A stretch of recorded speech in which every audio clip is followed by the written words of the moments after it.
Gaelge hartan seo nuair a bhí tusa daró go bhaidcha. Bhí go leor nuair bhí mí fiachantarna sean ar mar gheollar na cartaí agus bíidir casúrán agus sean scialtaí ar mer bhí Stefan Hillary dine gráistear agus Sean McMahon bhí sé coní íorann seo. Agus fichtú suas an ceol freisin ar nóithe. Amíoch mór an ceol fadóige agus speisialta hartan seo? Concertíne mór nó fuair mé ceola far bhí sé abalta an concertíne agus bhí máthar dine gráistear bhí sé abalta an concertíne agus má drahar agus drahar eile gom fadóga. A chuine tusa leatar an fadóg? Chuinnig na. Well, beidir go gasa písin begaile gonanis. Fuair man seanna port sin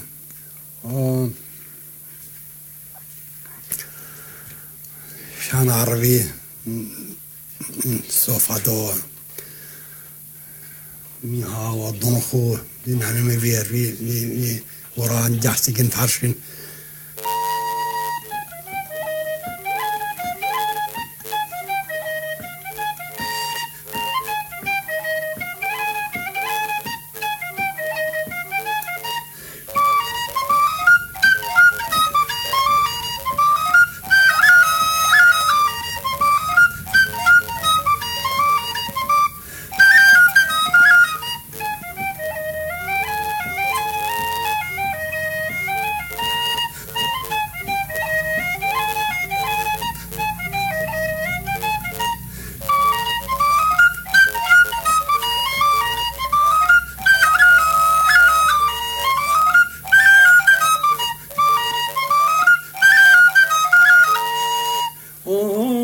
Gorm to gramach rimmer klegel to gorm to Patterberg som her.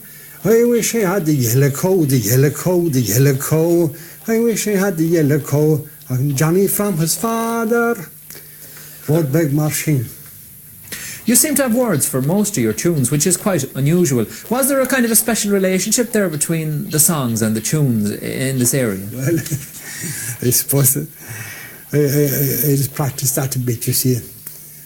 Tell me about your particular style of whistle playing. You seem to stop at the end of lines. Is that particular to Clare, or is it a sort of a development of your own? I think it is a development of my own, because Brendan Branagh, God rest his soul, described that, you see.